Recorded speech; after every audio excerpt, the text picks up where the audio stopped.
Magandang umaga po sa ating lahat. Ang ating teksto po na pagbabatayan ng ating devotion sa umagang ito ay matatagpuan sa Psalms 137. At ganito po ang sinasabi: Sa pampang ng mga ilog nitong bansang Babylonia, kami nakaupong tumatangis sa tuwing Siyon aming naaalala. Sa sanga ng mga kahoy sa tabi ng ilog nila, isinabit namin doon yaong dala naming lira. Sa amin ay inuutos ng mga sa amin ay lumupig, na aliwin namin sila ng matamis naming tinig. Tungkol sa Siyon, yaong paksa, niyong nais nilang awit. Ang awit para kay Yahweh, paano namin aawitin, samantalang kami bihag sa lupaing hindi amin. Ayaw ko nang ang lira ko'y hawakan pa at tugtugin, kung ang bunga sa pagtugtog, limutin ang Jerusalem. Di na ako aawit pa kung ang aking sasapitin. Sa isip ko'y alaala, ika'y ganap na limutin. Kung ang kaligayahan ko ay sa iba ko hahanapin. Yahweh, sana'y gunitain, ginawa ng Edomita, nang ang bayang Jerusalem ay malupig at makuha. Sumisigaw silang lahat na ang wikang binabadya. Iguho na ng lubusan sa lupa ay ibagsak na. Tandaan mo, Babylonia, ika'y tiyak wawasakin. Dahilan sa ubod sama ang ginawa mo sa akin.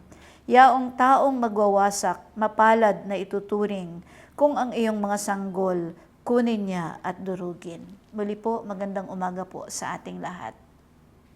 Dito po sa mga talatang ating binasa sa umagang ito ay matutunghayan o makikita natin ang kalagayan ng mga Israelita na nasa pagkabihag sa Babylonia. Malayo sa kanilang tinubuang lupa o malayo sila sa templo at gayon din na malayo sa presensya ng Diyos. Ngunit hindi sila nawala ng pag-asa. Sa halip, sila ay nanatiling tapat sa kanilang Diyos, sa kanilang mga tradisyon. No, kung titingnan po natin, hindi sila nakalimot sa Diyos. Inalala nila yung kabutihan ng Diyos sa kanilang buhay nung mga nagdaan. Nanatili ang kanilang pananampalataya. Hindi sila bumitaw. Hindi sila huminto sa pagpupuri sa Diyos. Sila ay nagpatuloy sa kanilang pagpupuri at pasasalamat sa Kanya. Anong aral ang makukuha natin sa mga talatang ito? Sa ating buhay, marami tayong mga nararanasang kabigatan, mga pagsubok, mga pagdurusa.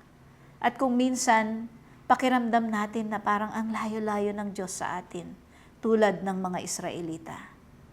Ngunit huwag tayong mawala ng pag-asa, kundi patuloy tayong kumapit at manatiling tapat sa Diyos at sa ating mga pinaniniwalaan. At sa mga panahong nakakaranas po tayo ng mga kabigatan o pagdurusa sa ating buhay, manatili tayong matatag at tapat sa Diyos, sapagkat Siya ang ating lakas at sa Kanya nagmumula ang ating pag-asa.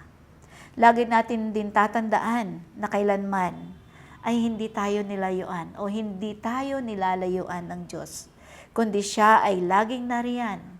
Lagi tayong sinasamahan, lagi tayong sasamahan saan man tayo naroroon. At higit sa lahat, huwag nating kalilimutan ang mga kabutihan at pagpapala na ipinagkakaloob sa atin ng Diyos, upang sa ganon ay maalala natin lagi na patuloy siyang papurihan at pasalamatan anuman ang kalagayan natin sa buhay na ito. Purihin ang ating Panginoon. Tayo po'y manalangin. Muli, Panginoon, kami po ay nagpupuri at nagpapasalamat sa umagang ito na muli kami ay iyong ginising at pinagkalooban muli ng buhay at pag-asa. Ganon din ang kagalakan, Panginoon, na muli ikaw ay aming mapaglingkuran, na ikaw ay aming mapasalamatan at purihin sa umagang ito. Salamat din sa iyong mga salita na patuloy na nagpapaalala sa amin na dapat alalahanin namin lagi ang iyong kabutihan, ang iyong mga ginagawa sa amin, upang sa ganon, mangibabaw sa amin ang kagalakan na magpatuloy, Panginoon, sa aming pagpupuri at pasasalamat sa inyo. Amin ding inaalala, Panginoon, sa umagang ito, ang aming church anniversary. Patuloy, Panginoon, na hiling namin na pangunahan mo kami maitaas ka, Panginoon, mapapurihan ka sa lahat ng aming mga gawain sa aming anibersaryo. At ganun din sa mga gagamitin mo, Panginoon, na tagapagsalita, mga mensahero mo, Panginoon, na anuman ang kanilang sambitin, manatili ito tumimo sa aming isip at puso. At ganun din na aming maipahayag din, ma-share din ito sa iba. Amin ding ipinagpapasalamat, Panginoon, sa umagang ito ang mga kapatid namin na nakarating sa kanilang mga kaarawan at wedding anniversaries. Patuloy na pagpalain mo ang kanilang buhay, palawigin mo ang kanilang buhay, ganun din ang anumang mga plano nila, Panginoon, mga ninanais ng kanilang puso, nawa ay ipagkaloob mo ito, Panginoon.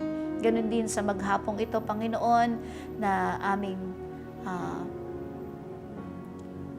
paglilingkod o anumang mga gawain namin, Panginoon. Patuloy na ikaw ang manguna sa amin. Proteksyonan mo kami, Panginoon.